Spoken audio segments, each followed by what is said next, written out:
sur les nouvelles filles de la campagne. Les filles que vous allez rencontrer sont arrivées il y a quelques mois, quelques années. D'autres sont natives du territoire, ce qui ne les a pas empêchées d'aller explorer d'autres lieux. En les rencontrant, ce fut une évidence, c'étaient elles mes nouvelles héroïnes. Elles étaient dans l'hôtellerie, dans le soin, dans l'enseignement. Maintenant, leurs journées sont rythmées différemment. Alors, soit par les animaux, les marchés de producteurs, la météo. Elles ont eu le courage de tout remettre en question en changeant de vie, en changeant de métier, en mettant plus de sens dans leur quotidien. Je suis Sandrine et dans ce podcast, je vais vous partager nos conversations qui, je l'espère, vous feront réfléchir, vous feront plaisir, sourire et peut-être vous donneront envie de sauter le pas ou pas. Ensemble, on vous parlera de ce que leur procure ce changement de territoire, de vie et de métier. Les nouvelles filles de la campagne ont 25 ans, 50 ans, peu importe. Ce qu'elles ont en commun, c'est une sacrée volonté. Elles ont du courage, elles sont passionnées, passionnantes et certainement un peu inconscientes. Alors aujourd'hui, je ne reçois pas, mais je suis reçue. Alors en plus, j'ai été reçue comme une princesse. Parce que j'ai eu quoi déjà ? Des lasagnes. Des lasagnes. Ouais, une salade d'endives. Oui, et un gâteau aux noix. Voilà, et j'ai même eu le droit, et je vais le dire à tout le monde, un tout petit verre de vin rouge. Là, je suis en pleine digestion. Bonjour Laurence. Bonjour Sandrine. Ça va ? Oui. Comment tu te sens ? Un peu nerveuse, mais c'est normal. Je pense que c'est le lot de toutes les interviewées, mais ça va bien se passer. Laurence, alors on t'écoute, ça y est, c'est ton moment. Est-ce que tu peux te présenter ? Alors bonjour à toutes et à tous, merci de m'écouter. Tu leur diras merci à la fin s'ils t'ont écouté. Si vous allez jusqu'au bout. Je m'appelle Laurence, j'ai 63 ans, je suis retraitée. J'ai quitté ma Normandie natale depuis 3 ans. Voilà, j'ai rejoint la Dordogne. Je suis accompagnée de mon mari. Nous sommes tous les deux à la retraite. Et nous avons 2 enfants. Mon fils travaille à Toulouse et ma fille travaille à Périgueux. Moi, ce que j'ai envie de savoir, c'est surtout pour les auditeurs et les auditrices, est-ce que tu peux mettre un peu d'image ? À quoi ça ressemble là où tu vis ? Déjà, tu vis où ? Dans quelle commune ? Et essaye de décrire un peu ton environnement, s'il te plaît. D'accord. Alors, j'habite à Thiviers. Nous sommes vraiment à la sortie du village et déjà à la campagne. C'est-à-dire que quand je regarde à travers la fenêtre, j'ai des noyers, des champs autour de moi. Et nous habitons un manoir très ancien. J'essaye de reconstituer l'histoire de ce manoir, mais c'est pas facile. Et puis j'ai pas eu beaucoup de temps jusqu'à présent, mais je vais me pencher sur l'historique. C'est une grosse maison forte, on appelle ça. Et la maison forte, c'est à cheval entre un château fortifié et une maison d'habitation, quoi. Une maison moins défensive, disons. C'est une maison de caractère. Le jardin est sublime, on a encore les douves, on a une vieille tour et on vit là, c'est très grand, mais on y vit bien dans cette maison, même si on est 2. Voilà. Tu joues beaucoup à cache-cache, non ? Dans la vie. Alors j'appelle mon mari souvent. Où es-tu ? Je l'appelle au téléphone aussi, qu'est-ce que tu fais, etc. Mais dans quelle pièce ? Voilà, surtout au début. Thiviers, c'est le Périgord vert, on est d'accord ? Oui, tout à fait. Ok. Je pense à une chose, cette maison qui est une maison atypique. C'est un choix ou c'était un choix de trouver une maison comme celle-ci ou c'est juste un coup de cœur, une opportunité ? Disons que dans les maisons qu'on a achetées tout au long de notre vie de famille, c'était toujours des maisons très typiques, anciennes, avec typiques et atypiques. Oui, c'est vrai. Enfin, anciennes et de caractère. D'accord. Voilà. Un peu comme toi. Enfin, pas pour ancienne. L'ancienne. Oui, on pourrait dire que je suis un peu ancienne. Je pensais plutôt au caractère. Alors, après, le caractère de Laurence. Donc, l'environnement, là, t'as expliqué un peu où tu vivais. Thiviers, pour toi, c'est une ville ? C'est un village ? C'est déjà la campagne, quand même. Thiviers, c'est un gros bourg, c'est pas une ville. Non. Par contre, on est proche de Périgueux et c'est vrai que j'aime beaucoup Périgueux. Le côté architectural, l'histoire, les vieilles pierres, c'est à nouveau tout l'amour que j'ai pour... de l'ancien et du caractère. Oui, pour l'ancien. Ce sera peut-être le titre de ton podcast, Ancien et caractère. Oui. Est-ce que tu as autre chose à dire sur, effectivement, pour donner des images à ceux qui nous écoutent, sur là où tu vis ? Ah, et surtout... j'allais oublier un truc hyper important. Là où on fait le podcast, on est où, Laurence ? Parce que c'est assez magique, c'est la caverne d'Ali Baba ici. Hein. Nous sommes dans mon antre, je pourrais dire. C'est là où, je l'appelle ça mon atelier, parce que en fait, je couds depuis, j'ai 25 ans, je dirais, donc ça fait presque 40 ans que je fais du patchwork. Je fais de la broderie. Ne nous dis pas tout de suite. Non. Mais disons que j'ai la chance d'avoir une grande pièce où j'ai pu installer mon atelier avec tous mes livres, tous mes tissus, tous mes fils. Et c'est là que je fais mes créations et que j'organise des ateliers aussi d'art textile. Et c'est une très jolie pièce.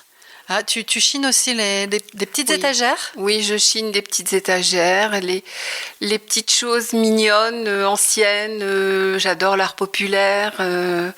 Et puis aussi tout ce qui est illustration de notre enfance, les contes, les histoires de sorcières, les gentils, les méchants, et toute l'illustration qui accompagne les contes.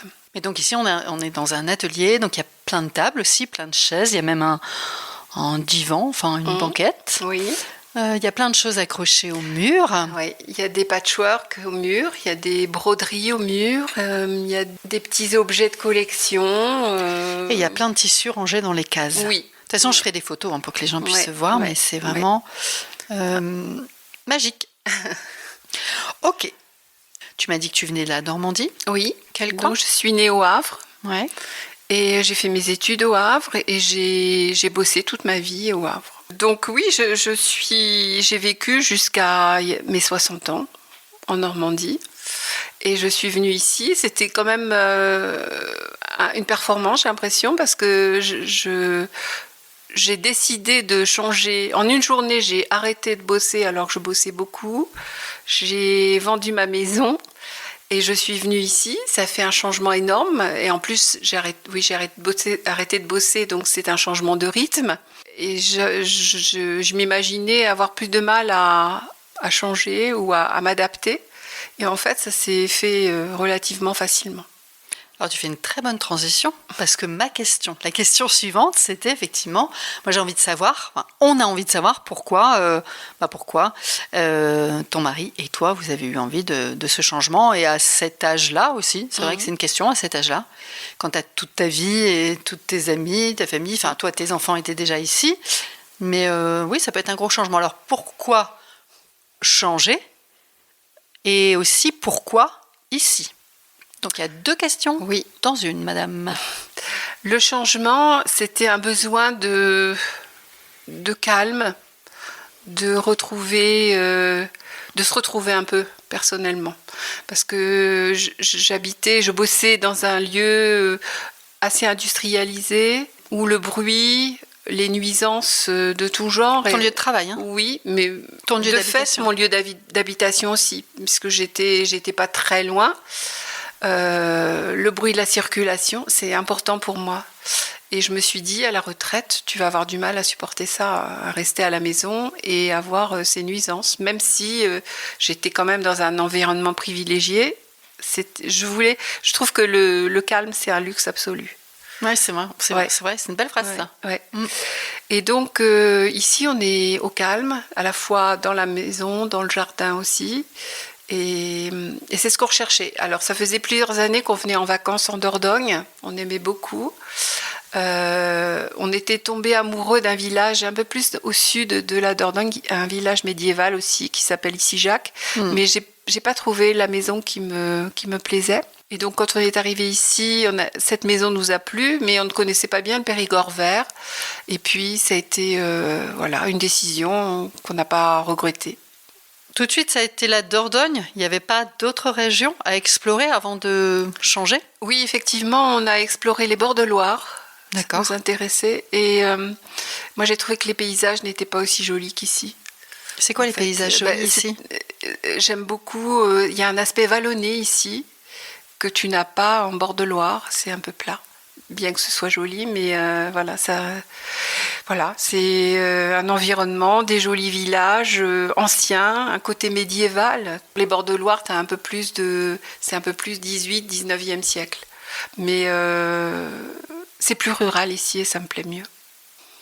Et te rapprocher peut-être la Dordogne, est-ce que de mes enfants aussi, le fait de après, descendre un peu plus bas. Je suis assez mitigée par rapport à ça parce que les enfants peuvent bouger et je ne les suivrai pas à chaque fois systématiquement. Voilà. Est-ce qu'il y a une anecdote heureuse ou compliquée via cette installation, via ce changement de vie? Alors, je dirais pas que c'est une anecdote, c'est un événement, mais c'est peut-être quelque chose qui doit me faire réfléchir. C'est-à-dire que on a perdu. J'avais de très jolies bagues et on a perdu mes bagues pendant le déménagement. Alors perdu ou égaré. Et donc ça m'a fait réfléchir sur le fait que j'ai plus besoin de ces bagues-là maintenant. Je les mettais beaucoup quand j'avais des événements de travail. Ouais. Voilà. Et je me suis dit, tiens, c'est peut-être, il fallait peut-être que je me sépare de ça. Comme un signe, tu veux dire? C'est ça, un signe avant-coureur. Ah ouais, carrément. Après, c'est un peu triste parce que je les aimais beaucoup. Plusieurs bagues? Oui. 12 bagues. Je les mettais mettais tous en même temps. Non, j'avais 3 ou 4 très belles bagues que j'avais fait faire moi-même, quoi. J'avais choisi. Enfin bon. Non, mais par contre, l'idée du signe est assez intéressante quand même. Enfin, la relation que tu peux faire entre ce changement de vie. Est-ce que d'ailleurs, tant pis, je pose la question maintenant, je la reposerai peut-être tout à l'heure, mais on l'aura aussi, parce que ça m'y fait penser là maintenant. Est-ce que ça veut dire que la Laurence qui est là en face de moi, c'est pas la Laurence du Havre? Probablement non. Dans le sens où je m'écoute un peu plus et j'ose dire ce que je pense. Alors, dans le privé, je disais déjà ce que je pensais. Mais avant, dans le travail, je mettais toujours un filtre. Probablement pour satisfaire aux valeurs de ma société.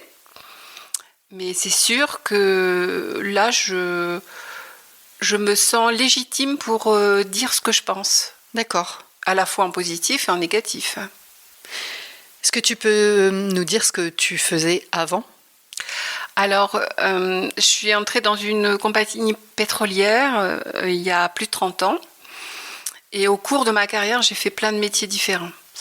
Mais le dernier que j'ai fait, et c'est celui qui m'a le plus enchantée, je dirais, parce que il y avait un côté humain important, je m'occupais de communication. Communication interne, mais aussi communication externe, relations avec les mairies, avec la presse, avec les associations aussi. D'accord. Et ça m'a beaucoup plu. Ok. Mais en fait, j'ai un peu appliqué des filtres à ce que je pouvais dire naturellement et j'ai pas le sentiment d'en avoir beaucoup souffert. C'est-à-dire que c'était pour moi, ça faisait partie de mon job. D'accord. Ça faisait partie du package. Oui, c'est ça. Hormis l'histoire du calme, là, si vous étiez resté au Havre, en Normandie, mais d'ailleurs, tiens, alors tu voulais du Vallonné, mais en Normandie, tu pouvais pas trouver un endroit, parce qu'il y a des coins de Normandie qui sont très jolis dans certaines campagnes. Oui. Et j'avoue que mon mari voulait un changement de météo important. Ah, ouais. Bah, il est gâté cette année. Cette année, il est gâté. On s'est cru en Normandie. Oui, en fait, c'est important de pouvoir vivre dehors. Et c'est vrai qu'ici, à partir de peut-être même mars-avril, on peut, alors pas vivre à 100% du temps, mais avoir beaucoup de temps à l'extérieur. Et ça, c'est important. Ouais. Ou la lumière, juste même la aussi, lumière. La luminosité est complètement différente ici de ce qu'on peut avoir en Normandie. D'accord. Et la ruralité, donc tu as parlé de calme tout à l'heure, mais qu'est-ce que ça représentait de plus pour toi? Je dirais que quand je bossais, j'avais sûrement plein d'idées reçues sur la ruralité. On aimait la campagne, on louait des gîtes à la campagne régulièrement, mais on avait sûrement d'idées reçues. Et parmi les idées reçues, c'était que les endroits sont un peu déserts, qu'il y a peu d'activités, peu d'initiatives, mais qu'on aime bien y vivre. Voilà. Mais depuis que je suis là, j'ai changé d'avis parce que je constate que autour de moi, il y a plein de gens de tous âges, de tous horizons, qui débordent d'initiatives. On en reparlera plus tard. Un peu plus tard, mais ok pour la ruralité. Est-ce que lors de votre départ ou du moins la préparation du projet, même si j'ai l'impression que ça s'est fait très rapidement, est-ce que ça a suscité des questions, des interrogations, des remarques, des encouragements de ton entourage? Ben oui, une pas très positive, ma maman, qui m'a dit c'est encore la dernière bêtise que tu vas faire. Ah oui, carrément. C'était amusant parce que je crois que j'ai toujours été hyper sage dans ma vie, hyper conventionnelle. Et qu'elle me dit ça m'a un peu surprise. Tu n'avais jamais vu que tu avais fait des bêtises avant? Non, jamais. Donc, elle t'a dit ça comme ça, cash? Oui, cash. Et j'ai rien dit parce que ça m'a tellement surprise. Ça t'a blessée ou ça t'a surprise? Ça m'a surprise. Blessée, non.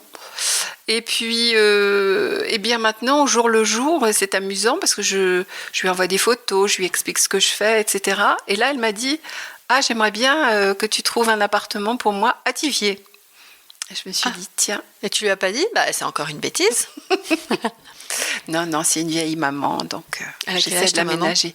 85 ans. Et là, elle veut déménager? Ouais. Vraiment? Ouais. On va attaquer la partie vivre en ruralité, qui est quand même ce pourquoi on est là. Ça veut dire quoi pour toi, vivre en ruralité? Je dirais, il y a l'image que je me faisais avant d'y vivre. C'était quoi l'image? Je te disais, c'était peu d'attractivité, peu de vie sociale, peu de vie culturelle, une certaine... je sais pas comment dire. Alors elle montre avec sa main comme ça, monotonie? Oui, non, ou pas d'initiative importante, etc. Mais c'était, je le reconnais, des idées reçues.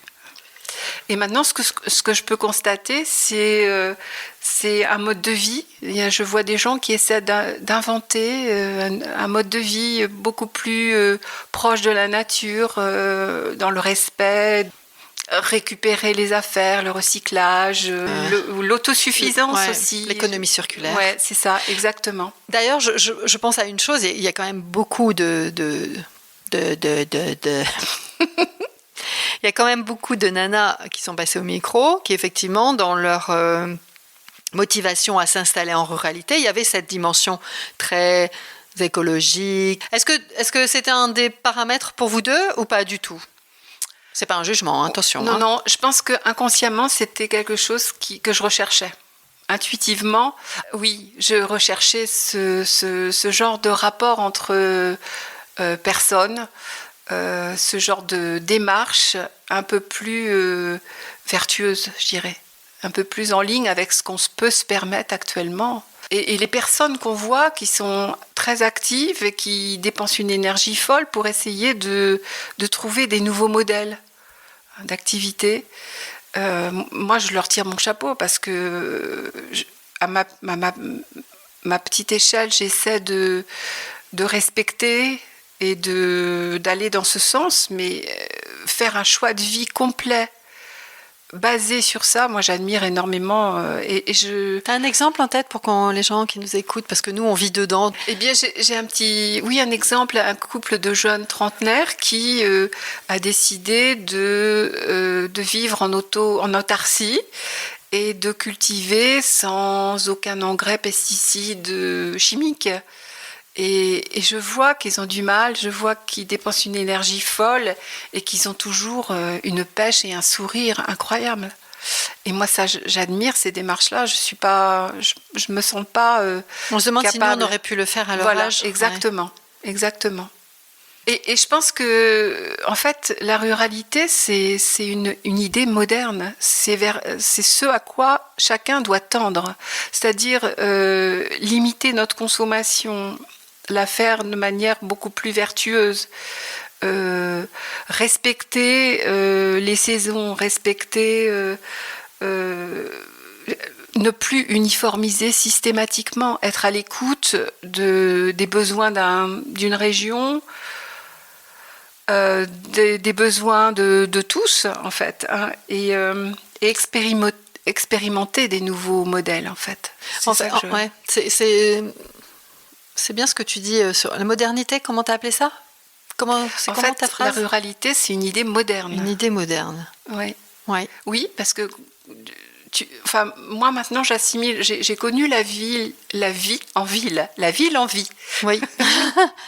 J'ai connu la vie en ville et c'est vrai qu'on est très éloigné de tout ça, de ces sentiments. Alors ça va venir de plus en plus, mais ces sentiments de se dire les ressources nous sont comptées. Parce qu'en ville, je pense que les gens ils sont un peu plus sensibilisés aujourd'hui, oui. Mais comme c'est pas sous ta fenêtre, voilà. Sous ton nez au quotidien, exactement. Tu l'oublies vite en fait. C'est ça. Tu fais vite disparaître. Oui. Je pense que c'est ça, peut-être une des différences aussi. C'est probablement ça, oui. Enfin, en tout cas, ça en fait partie. Oui. Et donc, ici à la campagne, on est quand même beaucoup plus proche de la nature et des bienfaits de la nature aussi. Et de se dire, il faut préserver ces bienfaits. Dans les clichés que tu as cités au départ, les clichés, les préjugés que l'on pouvait avoir, ou que, en tout cas aujourd'hui, comme on dit, l'intelligence collective peut encore avoir, finalement, c'est pas le cas. Tu ne t'ennuies pas? Tu rencontres des gens? Tu peux m'en dire un peu plus? Non, je ne m'ennuie pas et j'ai même l'impression de me développer. Parce que c'est parce que j'ai plus de temps j'ai plus de temps pour réfléchir à ce que j'ai envie de faire avec mes tissus, avec mes broderies. Je parcours les vides-greniers, je chine, je rencontre des gens qui ont la même passion que moi. On discute et c'est là que les projets se mettent en route. Et c'est vrai que en 2 ans et demi, j'ai rencontré énormément de personnes avec qui je me sens très très bien. Vivre en ruralité, tu nous as expliqué un peu pourquoi. C'était un rêve, c'était une volonté, un engagement, les trois? Je dirais que non, c'était pas vraiment un choix délibéré. À nouveau, je te reparle d'intuition parce que je sentais que c'était quelque chose d'important pour moi. Mais on s'est pas dit « Ah, on va aller à la campagne ». Non, on s'est dit il faut trouver un endroit calme, qui ne soit pas trop éloigné des centres quand même médicaux, parce que, mine de rien, je vieillis, nous vieillissons. Et ça s'est porté ici. Mais non, par contre, pour les soins médicaux, tu t'es un peu planté, non? Oui. Je suis un peu déçue de ce côté-là. Bon, après, il y a pas mal de vétérinaires dans le coin. C'est ça. Voilà, oui. Moi, je me ferais piquer. Donc, finalement, pas un rêve, une volonté, un engagement, vraiment une intuition. Ouais. Une envie, une intuition. Une envie. Et en fait, on a toujours aimé les endroits calmes et la verdure. C'est pour ça que tu as choisi le Havre. J'ai pas choisi. Non, t'as pas choisi. Ouais, mais c'est fou que je me suis pas échappée du Havre, non, effectivement. Ils t'ont pas laissé sortir. Non. Alors, tu sais que j'ai créé en partie ce podcast bien pour balayer les clichés, les préjugés qu'on l'on associe à la vie à la campagne. J'avais la question de qu'est-ce que tu en penses en tant qu'ancienne citadine. Tu as répondu tout à l'heure par quelques éléments. Tu as envie d'ajouter quelque chose? Moi, j'admire déjà ton initiative parce que je trouve ça intéressant, ça ouvre des perspectives, ça donne, ça fait connaître des modèles à des personnes qui pourraient être en recherche de projets. Tu veux dire des modèles par rapport aux femmes? Aux femmes, oui, qui témoignent. Ah oui, oui. Donc la vie qu'elles se sont recréées, qu'elles se sont inventées, ouais. Peut servir de modèle à des personnes qui sont en attente ou qui ont pas deux projets, ouais, qui ne sont pas sûrs. Voilà, c'est important de mettre en avant des modèles pour les femmes. Alors là, elle l'a dit, mais d'une manière pouvez pas le voir, mais hyper affirmée. J'ai cru qu'elle allait taper les 2 points sur la table. C'est la plus belle réponse. La plus belle. J'aime bien ton concept d'idée moderne de la ruralité. C'est ça? Tu m'as parlé d'initiatives. Oui, ben, toutes les initiatives qu'on peut voir, enfin que je vois au niveau local ici, c'est pour moi de multiples solutions et des réponses intelligentes aux crises actuelles qu'on peut voir. Je pense particulièrement à l'agriculture, je pense aux besoins d'eau, à l'autosuffisance, au recyclage. Je pense à l'économie circulaire. L'autre jour, là, au café Les Polissonnes, j'étais émue et agréablement surprise de voir un jeune garçon demander une aide pour refaire des enveloppes de canapé, quoi. Et je me dis, ça va être dur pour lui parce que c'est très compliqué, mais c'est des jeunes qui ne choisissent pas la facilité et qui cherchent à tirer un maximum de ce qu'ils ont. Des ressources ça, je trouve que, dont on dispose et de ne pas en reproduire, recréer, exactement. acheter. Voilà. Et je pense qu'à ce titre-là, alors effectivement, il ne faut pas être hyper naïf et se dire que c'est la solution, mais je pense que l'avenir, c'est de multiples solutions qui vont répondre à une problématique globale, en fait. Moi, je voulais te demander aussi, maintenant ça fait 3 ans, qu'est-ce qui te plaît le plus sur le territoire? Alors, il y a 2 choses. Il y a qu'est-ce qui te plaît le plus en vivant à la campagne et sur le territoire. Donc là, je parle de la Dordogne, là je parle du Périgord vert. Le territoire, ce qui m'offre en plus par rapport à la Normandie, bien que la Normandie soit une très belle région, c'est une multitude de villages anciens, voire abandonnés. Mais moi, j'adore ça. Je trouve qu'il y a une vraie poésie dès que tu lèves le nez, tu as un petit élément architectural que tu n'avais pas vu la fois d'avant. Tu as des églises qui racontent des histoires. En fait, tous les éléments d'architecture parlent de l'homme, en fait, et des propriétaires, pourquoi on a voulu faire ce lieu-là, à quoi ça servait. Moi, ça me touche énormément parce qu'il y a un côté historique. Tu as fait des études d'histoire? Non. Mais tu es passionnée d'histoire? Oui, je suis passionnée d'histoire. Mais ne serait-ce que, je vais revenir aux tissus, les tissus sont des outils historiques. C'est-à-dire que quand tu vois l'évolution de l'homme de sa naissance jusqu'à sa mort, le tissu l'accompagne depuis la naissance. C'est pas la peau de bête au début? Ah oui. Est-ce que la peau de bête est considérée comme un tissu? Bah non, mais le tissu a la même utilité que la peau de bête. Et pour moi, c'est un côté à la fois historique. Ça parle de la grande histoire, mais aussi de la petite histoire. C'est-à-dire l'histoire des femmes qui récupéraient la jupe de la petite fille pour refaire une couverture. Pour moi, je suis très sensible à ça et ça m'émeut énormément. Économie circulaire, recyclage, absolument. Tout est hyper cohérent. Mais en fait, ta place, elle était ici depuis toujours, finalement. Peut-être. Mais parfois, j'ai des regrets. Je me dis, mais c'est dommage que je ne sois pas arrivée là à 40 ans. Quoi. Tiens, c'est une très bonne question que je ne pose pas, mais donc que je vais poser là maintenant. Merci. Est-ce que, tu viens d'y répondre en même temps, mais est-ce que tu as pu avoir des regrets en te disant « Oh merde, j'ai quand même dû peut-être revenir avant ». C'est sûr que j'y pense, parce que là j'ai 63 ans, alors tout est encore possible, mais avec toutes les idées que j'ai en tête, je me dis j'aurais dû arriver ici à 40 ans. Parce que j'ai envie de faire plein de choses, alors... Qu'est-ce que tu as envie et que tu ne pourrais pas faire, finalement? C'est-à-dire me lancer, par exemple, j'ai plein d'idées pour créer des lignes de tissu. Je me dis, mais...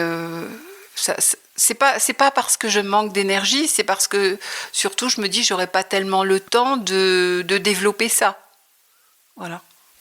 Et ça veut dire aussi que là, cette émulation là dans ton cerveau et tous ces projets, ces idées sont C'est grâce au territoire que ça t'arrive là? Non, Ou parce que tu as la place aussi dans ta tête pour y penser, déjà? C'est plutôt ça, c'est qu'avant, les idées, etc., je les avais dans le cadre de mon travail. Et j'en avais certaines autres personnelles, mais disons pas autant. Là, j'ai du temps. Si je veux passer 2 heures à relire un livre que j'ai déjà lu, je vais le faire. Alors qu'avant, c'était plutôt un souci de rendement et j'optimisais mon temps au maximum, quoi. Mais alors, parce que là, je me questionne en t'écoutant. C'est surtout cette position. Alors, retraite, oui, non, parce que tu as quand même une autre activité que tu vas nous déployer là dans quelques instants. Ce qui te plaît, quand je te dis ce qui te plaît de vivre à la campagne et ce qui te plaît de vivre sur le territoire, c'est plutôt ce qui te plaît, c'est d'être à la retraite? Peut-être, oui. C'est la conjonction de tout ça, en fait. La retraite, le lieu favorable et puis les rencontres, en fait. Mais les rencontres, je ne suis pas sûre que j'aurais fait autant de rencontres, même en retraite, en Normandie. Oui, comme on a dit tout à l'heure aussi, cette richesse de profils, etc. Mais oui, des profils différents et des gens qui, par choix, sont dans la région et ne connaissent personne d'autre que son conjoint. Et donc, ces personnes sont naturellement tentées de rencontrer, d'aller au-devant de l'autre. Est-ce que tu veux être mon amie, s'il te plaît? Oui, c'est ça. Ah, mais je vois très bien. Et à contrario, qu'est-ce qui... Parce qu'on ne peut pas dire que tout est toujours tout beau, rose, tout rose. non. On va quand même être assez honnête sur certains aspects. Est-ce qu'il y a des choses qui sont plus difficiles pour toi, qui sont plus compliquées de vivre quand on est en ruralité, à la campagne? Je ne vais pas mentir, l'hiver est un peu long. Les gens sortent moins l'hiver. Même si on échange énormément, on fait des projets toujours, mais bon, voilà, cet hiver m'a semblé un peu long. J'ai hâte au printemps.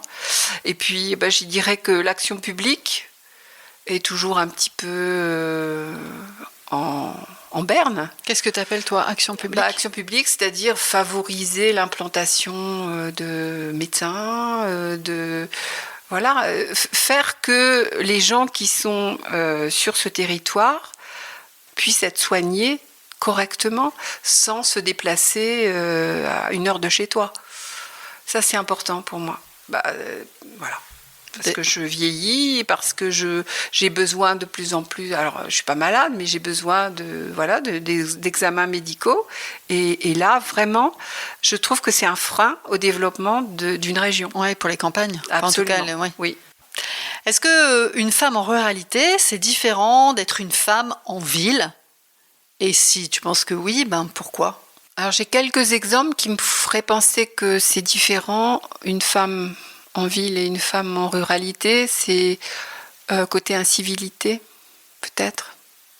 Je pense qu'en tant que femme, elles sont plus les cibles des incivilités, je pense. En ville? Oui, en ville, oui. Particulièrement en voiture ou voilà. Ici, avec des tracteurs en même temps, donc... Ah, ça vient du cœur. Je sais pas, j'ai eu un flash comme ça, j'ai une image. Oui, je vois. Ouais. Oui, pourquoi pas, c'est vrai. Après... La place de la femme, tu vois, la place de la femme en ruralité et la place de la femme en ville.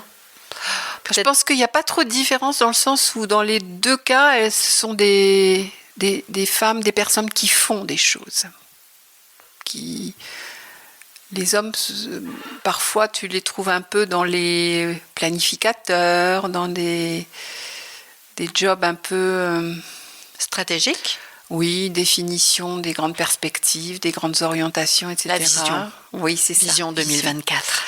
Et les femmes, elles font quoi? Elles délivrent du travail, des résultats, des produits, des services, je trouve, plus. Et donc ça, c'est la même chose pour toi en ville qu'en campagne? Oui. Alors, on a parlé pas mal de la ruralité, ton arrivée, etc., etc. Maintenant, on va passer à la partie...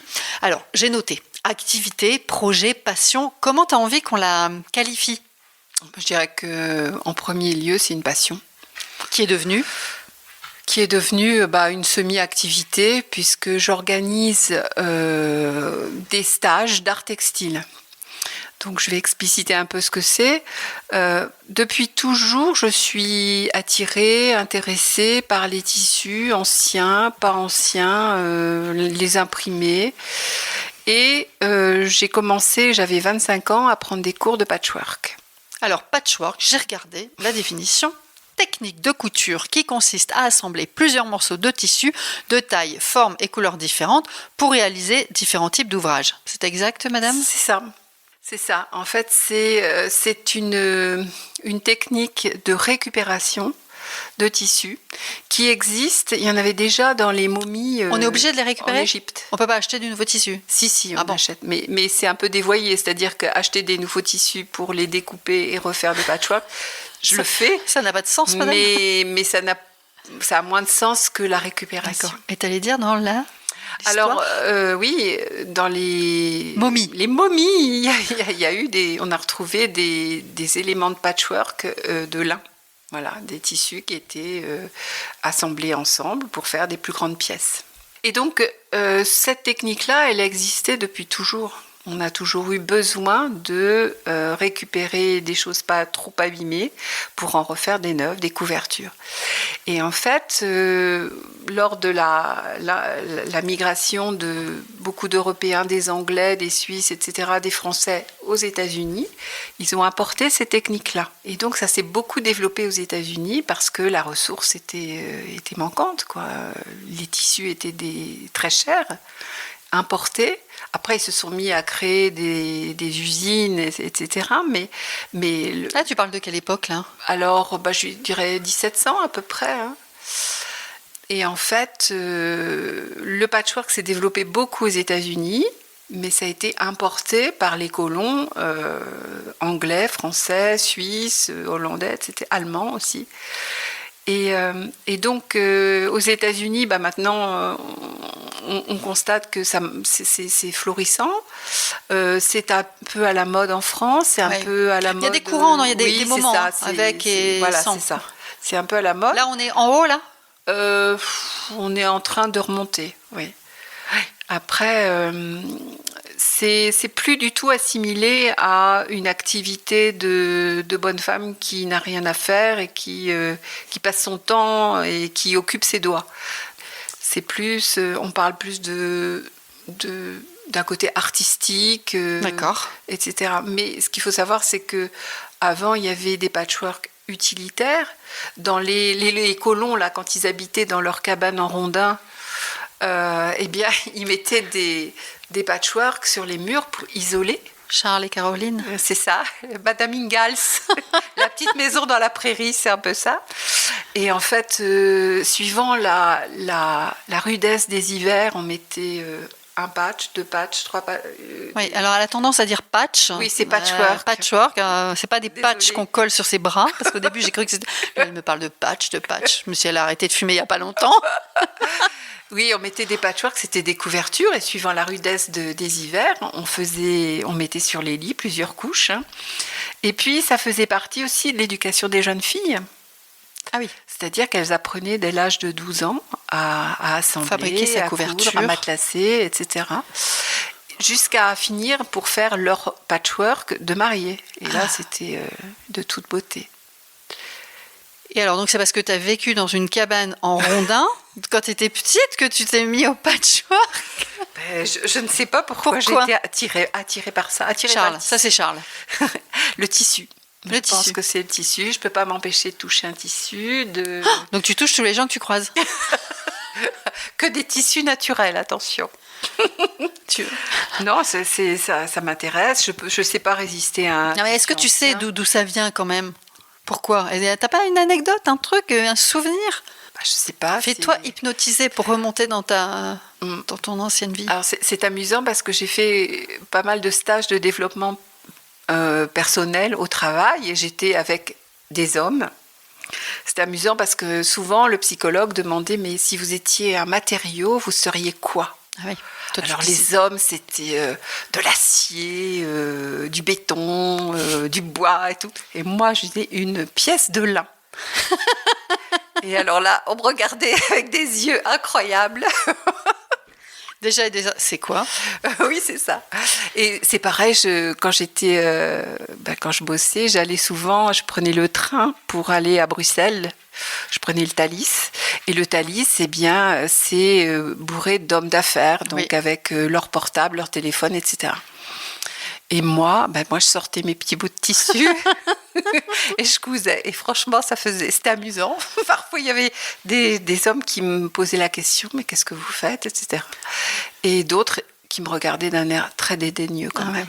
Ouais, j'imagine. C'est pas grave. Ils te mettaient ils avaient déjà construit ta vie. Oui, c'est ça. En fait, ils avaient Oui. déjà bien construit ta vie Voilà. autour de l'activité que tu étais en train de faire. Oui, oui.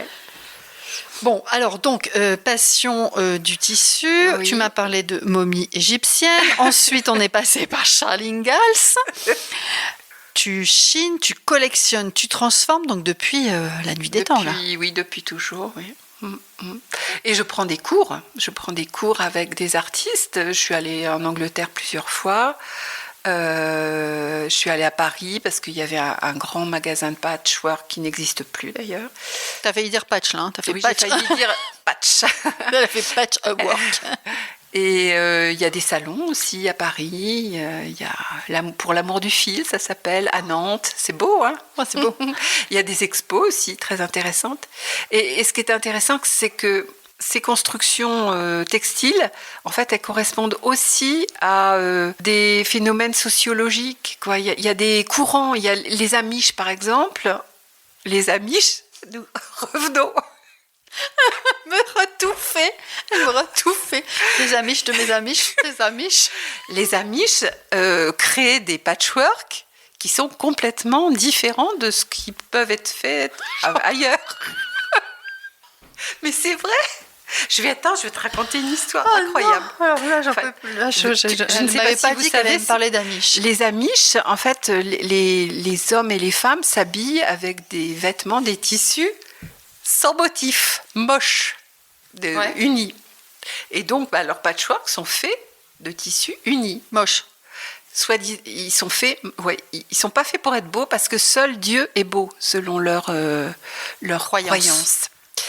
Et une autre petite anecdote, dans leur patchwork, ils font systématiquement une erreur.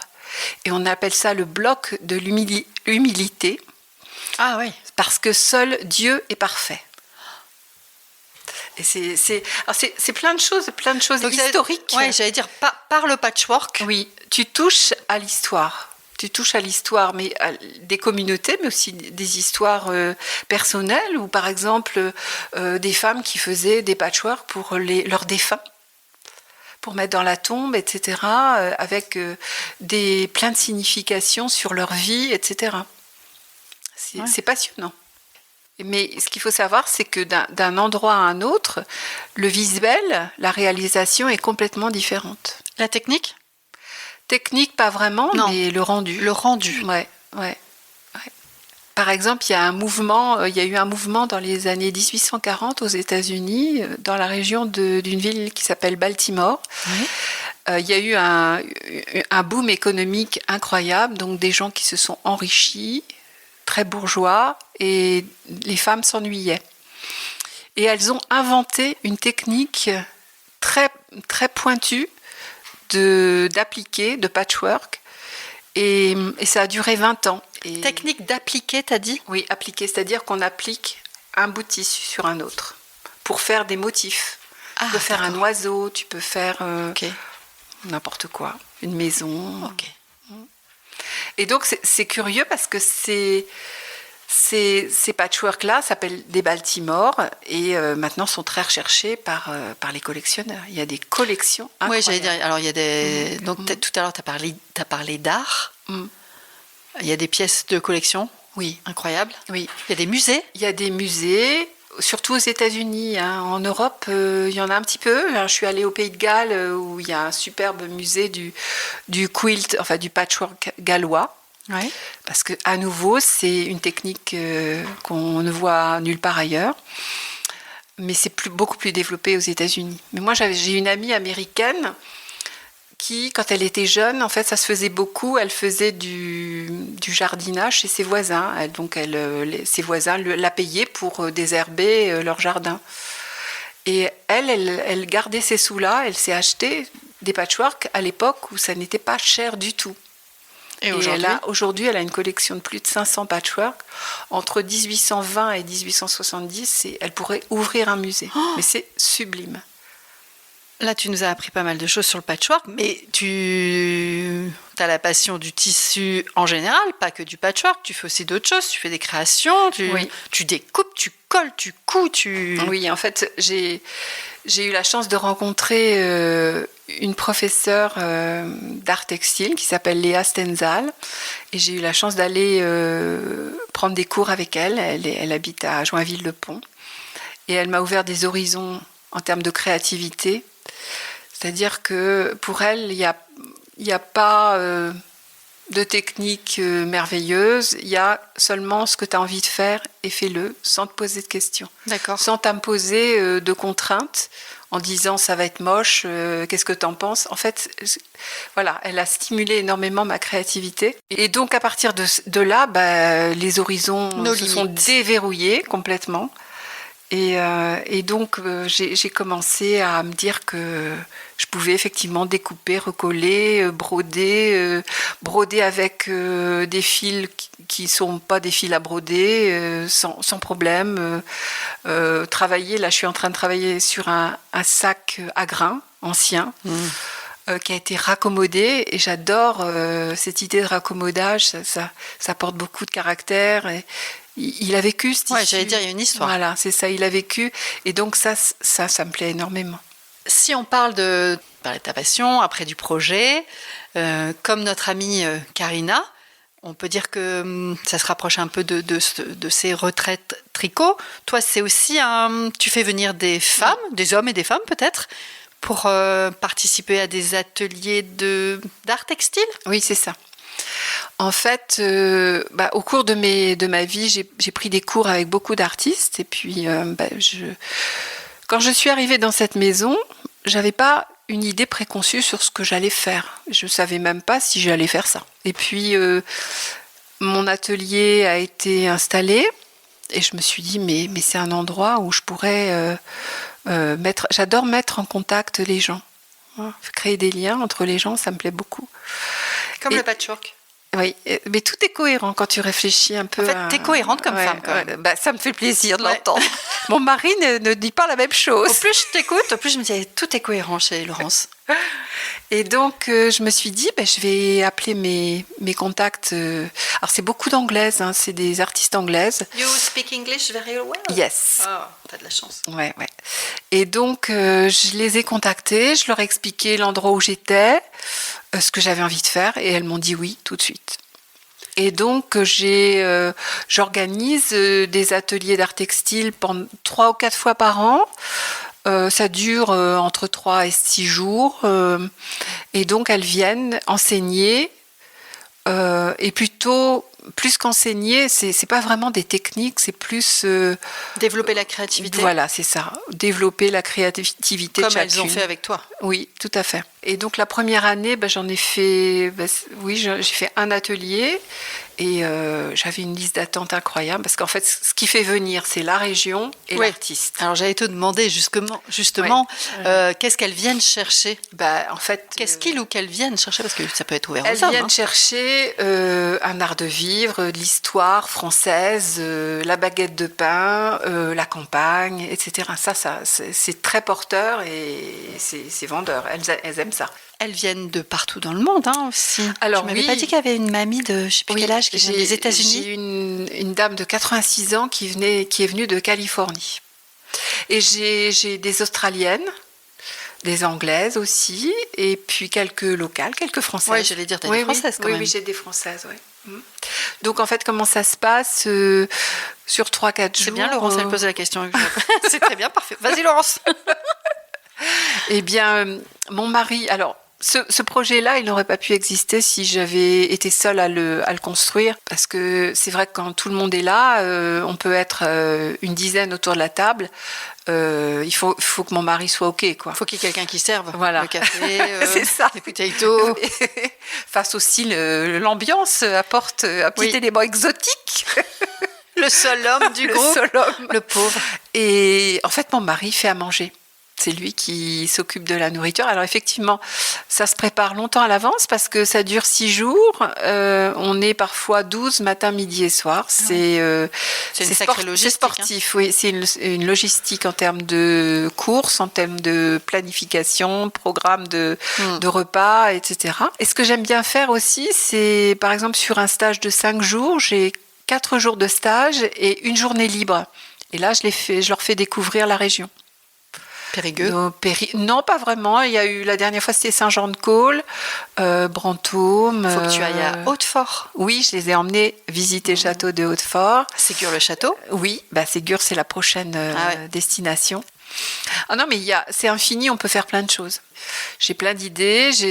J'ai organisé aussi des conférences sur l'histoire des tissus. Ah ouais, top.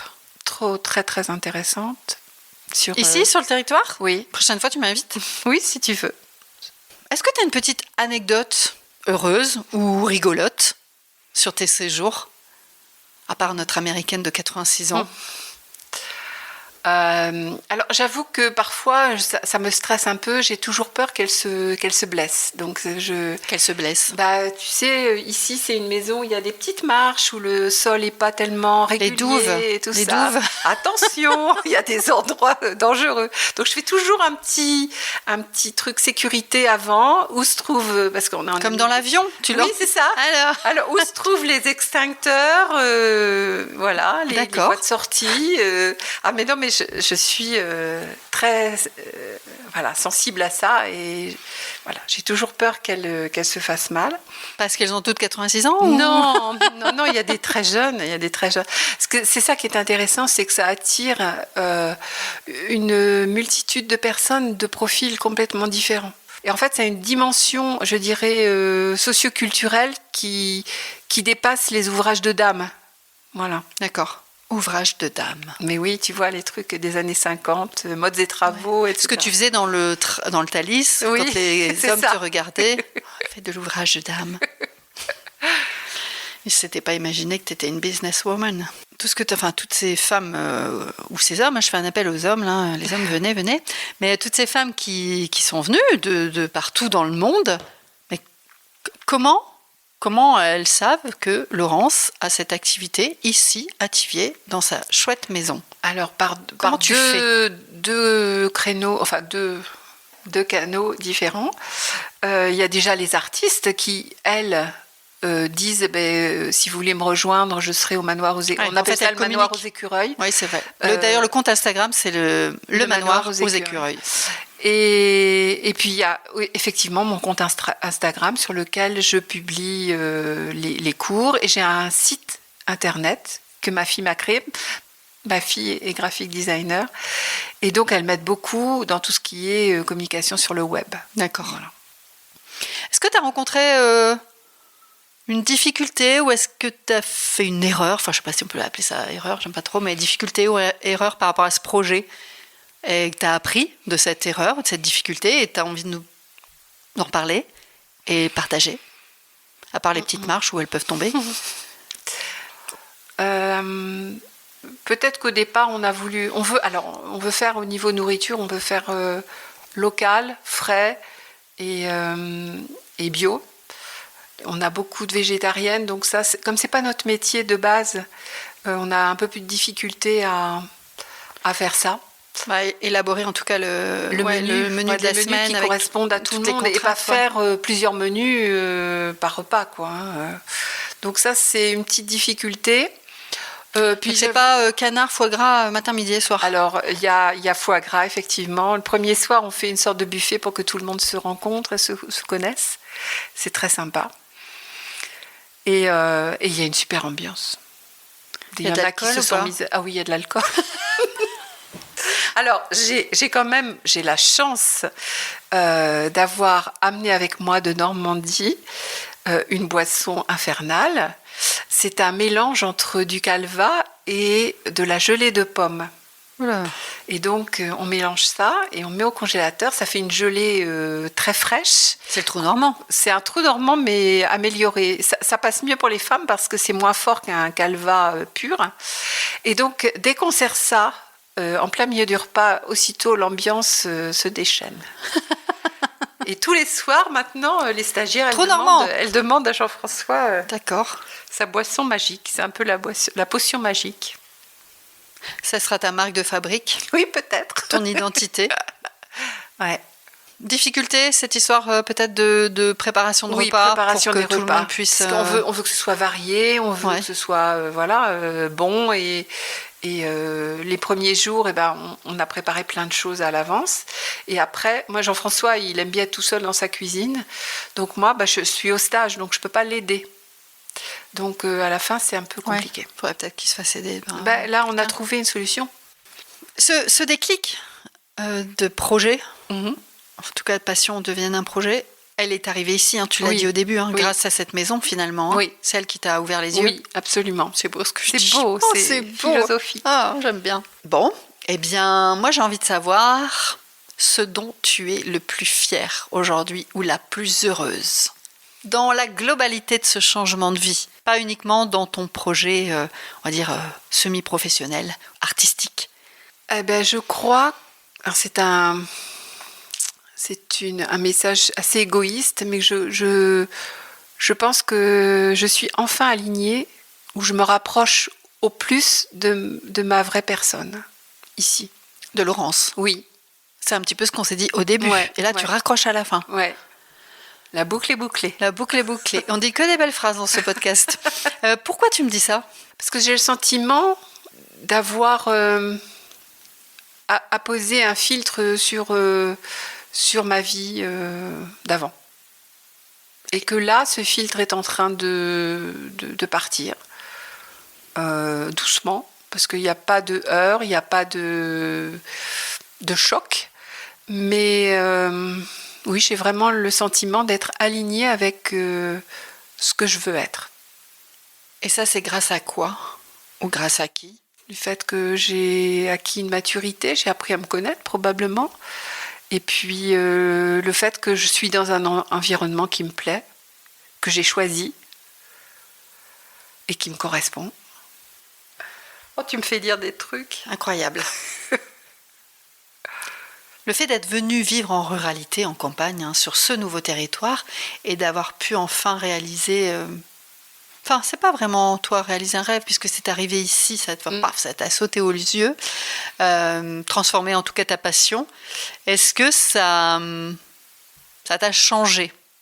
Oui, j'ai probablement changé. Après, c'est difficile d'avoir un regard objectif sur soi-même, mais je me sens plus légitime dans cette vie-là. Voilà. Tu sais bien que je vais te demander pourquoi tu me dis ça. Parce que dans le regard des gens que je côtoie, dans la manière qu'ils ont de m'apprécier plus j'avais pas le sentiment que les gens avant avaient idée de ma valeur. Et que là, j'ai l'impression d'être plus transparente et que les gens voient ce que je vaux. Voilà. Alors, on est presque à la fin de la conversation. Moi, je veux te demander quel est le meilleur conseil qu'on t'a pas donné et que toi, tu voudrais donner aux hommes et aux femmes qui auraient envie de changer de territoire, changer de vie, en tout cas, venir vivre en ruralité, en balayant un peu tous les clichés, les préjugés que la société aime lui donner. Mais en tout cas, voilà, conseil qu'on t'a pas donné et que tu veux, toi, aujourd'hui, délivrer. Changement de vie, je dirais, écoute ta petite voix. Parce que moi, souvent, j'ai eu une petite voix qui m'a susurré des infos, des trucs, et j'ai pas écouté. Maintenant, je m'écoute un peu plus. Donc, écoutez votre petite voix intérieure qui vous guide vers quelque chose.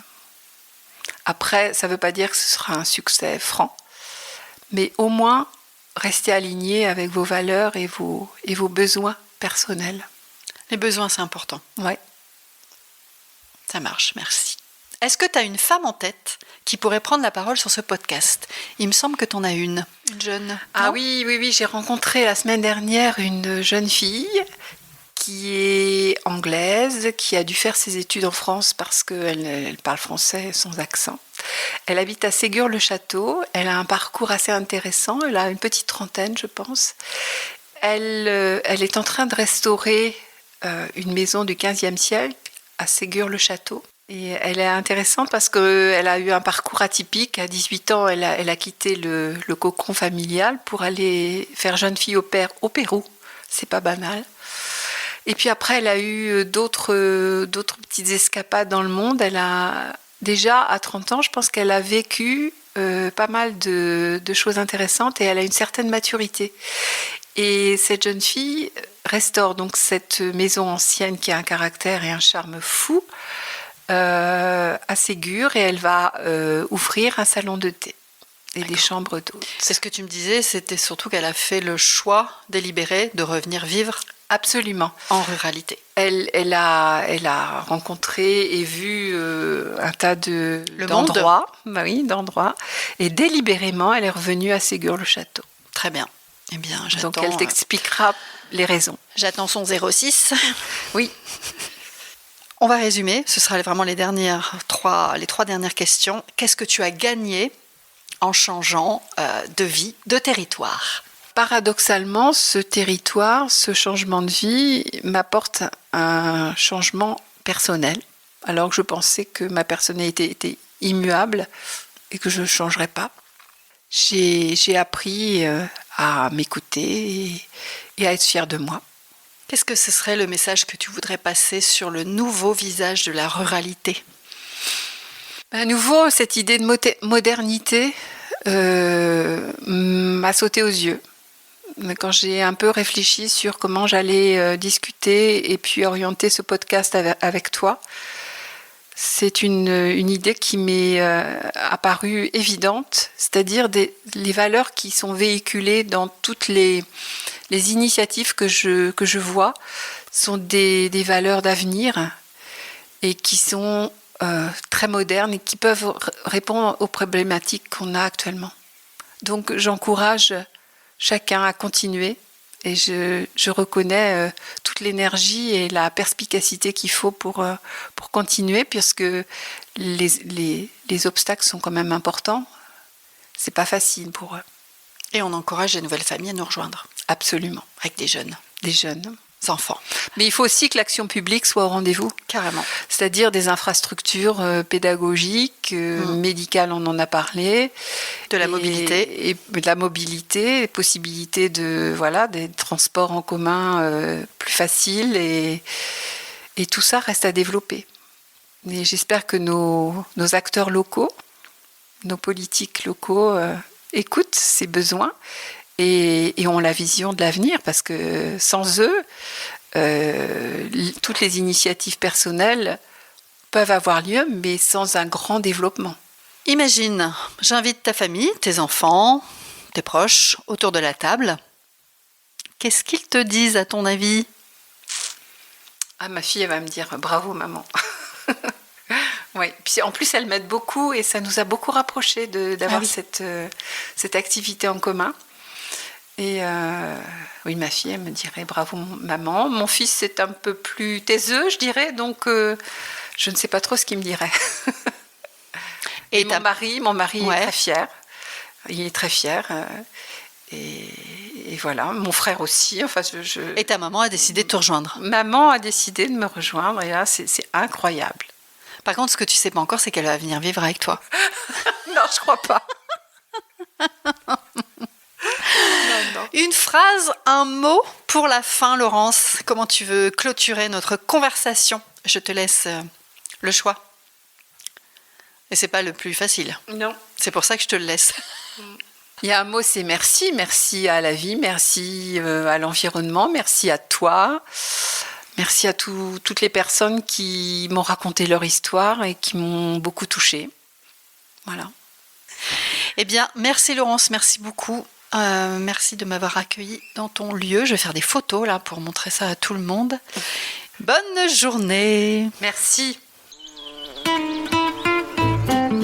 Merci pour ce partage. Je suis certaine qu'il sera utile et qu'il fera résonance au moins à l'une ou à l'un d'entre nous. Pour conclure cet épisode et pour m'encourager à en produire d'autres, on partage l'épisode à son entourage. Ça veut dire la famille, les amis, les collègues, les voisins.